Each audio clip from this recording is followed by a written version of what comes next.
Okay, so today we are going to discuss the first example problem from the lecture slides for chapter 6.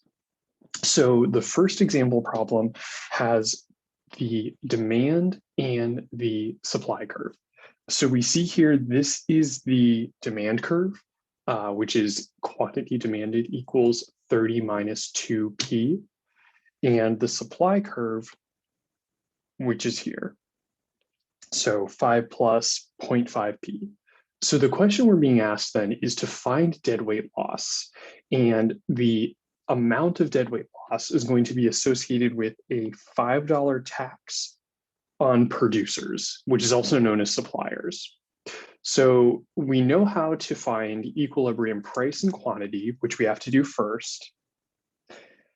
Then we will need to modify the supply curve by the $5 tax to solve for what is the quantity being sold with the tax. The next and final step is we're going to figure out deadweight loss. And remember, we calculate deadweight loss because it's a triangle. It's 1/2 base times height. And in this case, we're going to do 1/2 or 0.5. And we're going to take the amount of the tax right here. And then the quantity is going to be the difference between the equilibrium quantity before the tax and the quantity after the tax. So that's kind of the process we're going to use to solve this. Okay, so let's solve it. So these are the steps. I'm going to go through them in more detail though on this page. Okay, so first we're given the demand and supply. So we have normal demand, normal supply. So for the demand, it is 30 minus 2p, and the supply is 5 plus 0.5p. So that matches with the demand and supply. Okay, so now we're just going to set these two equal to one another. So we're going to just take 30 minus 2p equals 5 plus 0.5p. So then what we're going to do is simply subtract 5 from both sides and add 2 to both sides. So through that process, that is going to give us 25 equals 2.5p. So now we're just going to divide by 2.5, and that's going to give us the price is equal to 10. So we know the equilibrium price is $10 in this case. So now remember, to find quantity, all we need to do is plug in the $10 price into the demand and supply equations. So we're going to just plug in 10 here to the demand side, which is going to give us 30 minus 2 times 10, and into the supply, which is going to give us 5 plus 0.5 times 10.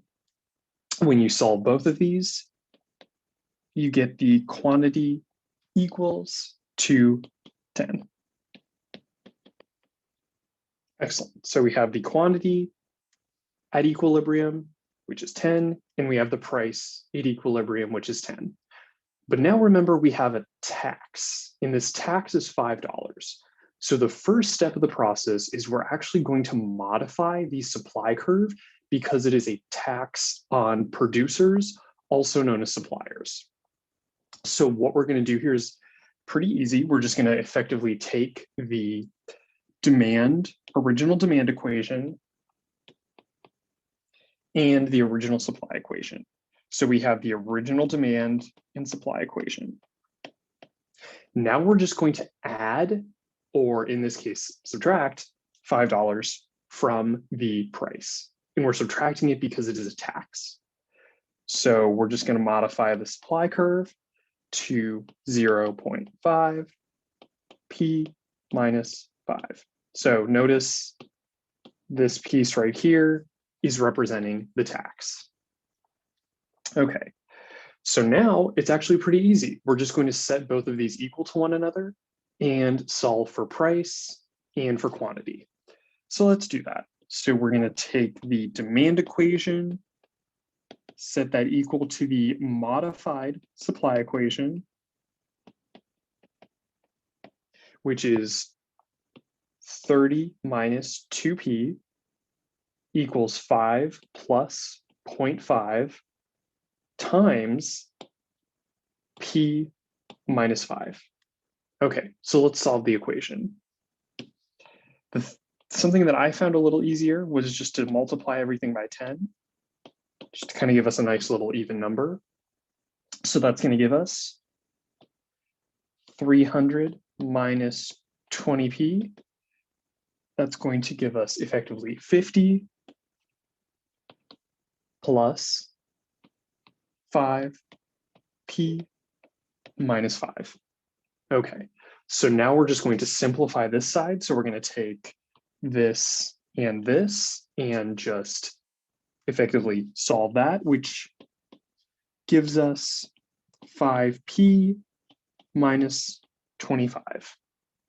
Okay, so now we're just going to take this 25 that we have right here, and we're going to subtract it from this 50, which is going to give us 25. So our new equation is going to look like this. 300 minus 2p is equal to effectively 5p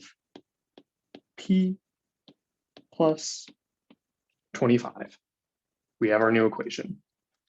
Now we're just going to minus 300 from both sides and subtract 5 from both sides. That is going to give us negative 25p is equal to 300. Divide both sides by negative 25. And that is going to give us p is equal to 11. So we now have the price with the tax. So now the easiest step in the process, all we're going to do, plug this p equals 11t back into the demand or supply equation. So let's do that. So I'm going to erase this to give us a little more room, and let's do it to the demand equation. So 30 minus 2 times 11 is going to give us 8. If we did that for the supply equation as well, it's going to give us 11 as well, or sorry, 8 as well. And remember, you're always going to be using the new supply equation here because that's just our base equation that we're using now. So that's going to give us 8 as well. So we now have the quantity here after tax is going to be 8. So the final step in this process, if we take a look back up at the beginning, we need to effectively plug in the amounts here. So we are missing, or we're missing, the equilibrium quantity and the quantity after tax, which we now have. So all we're going to do here is just effectively say that the 0.5 for deadweight loss. So let's write dead weight loss is equal to 1/2 5 times, and remember the old quantity was 10 and the new quantity is 8. And when we solve that, that is going to give us 5. So there is a $5 or 5 deadweight loss for this problem. Awesome. Well, I will pause here and then I will upload a new video for the second recording. Cheers.